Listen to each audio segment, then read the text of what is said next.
রাত গভীর হলে কিছু শব্দ শোনা যায়। আপনি এখন শুনছেন ওয়েস্পার অফ দ্য নাইটস।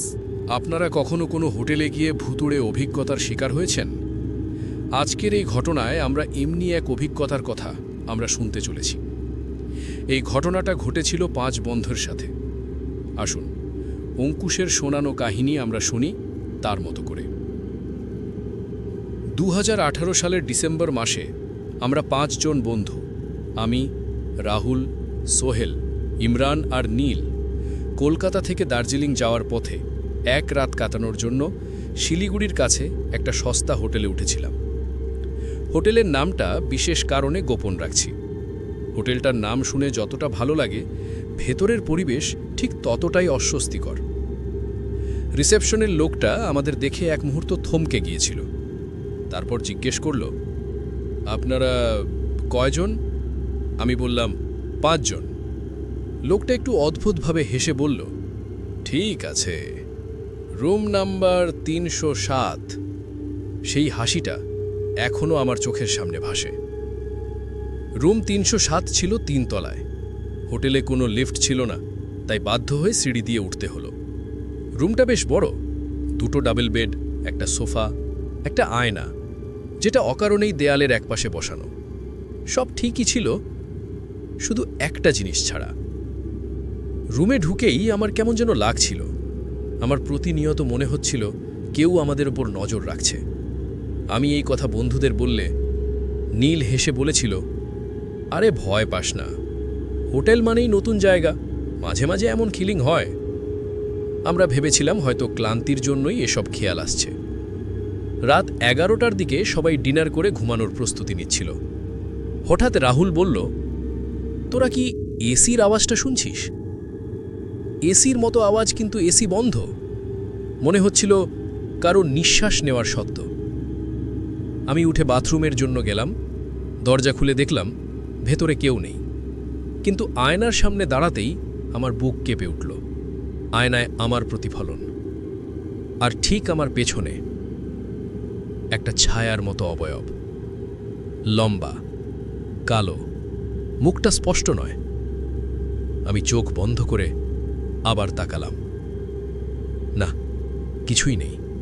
আমি কাউকে কিছু বলিনি, ভাবলাম মনের ভুল। রাত তখন প্রায় 1:40। হঠাৎ ঠক ঠক ঠক, রুমের দরজায় টকা। ইমরান বলল, রুম সার্ভিস হবে। আমি দরজা খুললাম। বাইরে কেউ নেই, কিন্তু করিডোরের লাইট হালকা হালকা কাঁপছিল। ঠিক তখনই পেছন থেকে নীল বলল, দরজা বন্ধ কর। তার গলা কাঁপছিল। আমরা সবাই আবার বেটে বসেছি। হঠাৎ সোহেল বলল, একটা কথা বলি। সবাই তাকালো।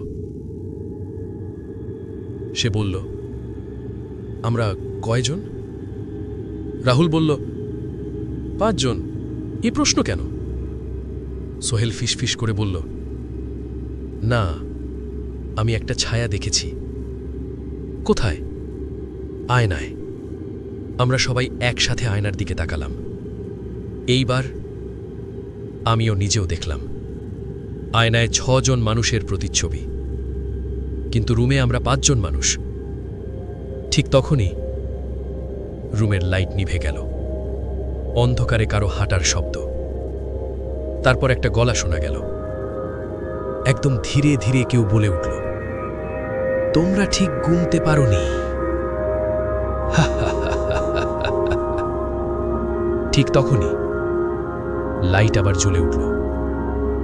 সবকিছু স্বাভাবিক, কিন্তু আয়নার উপর লাল দাগে লেখা 307 = 6। আমাদের কারো হাতেই লাল রং ছিল না, তাই কেউ যে ইয়ার্কি করেনি সেটা কনফার্ম। আমরা সিদ্ধান্ত নিলাম এই মুহূর্তেই হোটেল ছাড়ব। দরজা খুলে আমরা 5 জন বেরিয়ে পড়লাম। কিন্তু সিঁড়ি যেন শেষই হচ্ছিল না। একই তলায় আমরা বারবার ফিরে আসছি। হঠাৎ রিসেপশনের লোকটা আমাদের সামনে এসে দাঁড়ালো। সে শান্ত গলায় বলল, আপনারা তো বলেছিলেন 5 জন। তারপর আয়নার দিকে তাকিয়ে বলল, আরেকজন তো এখনো নামেনি। আমরা আর কিচ্ছু শুনিনি। প্রাণপণে দৌড় দিলাম বাইরের দিকে। তারপর আর কিচ্ছু মনে নেই। সকাল হলে আমরা নিজেদের হোটেলের বাইরে পেলাম। ঘড়িতে তখন সকাল 7টা বাজে। কেউ জানে না আমরা কিভাবে রাতে হোটেল থেকে বেরোলাম। শুধু একটা জিনিস জানি, আমাদের সাথে ওই রুমে আরেকজন কেউ ছিল, অতি প্রাকৃত কেউ। আর নীল আমাদের সাথে ছিল না। তাকে অবশ্য পরে পাওয়া যায় 307 রুমের সামনের করিডোরে। সেই হোটেল আজও অনলাইনে আছে, কিন্তু সেই রুম নাম্বার 307 কখনো বুক করা যায় না। আর রিসেপশনের রিভিউতে একটা লাইন বারবার দেখা যায়, প্লিজ কাউন্ট বিফোর স্লিপিং। আপনি শুনছিলেন হুইসপার অফ দ্য নাইট। আজকের কাহিনী আপনাদের কেমন লাগলো প্লিজ কমেন্ট করুন আর সাবস্ক্রাইব করতে ভুলবেন না। শুনছিলেন হুইসপার অফ দ্য নাইটস।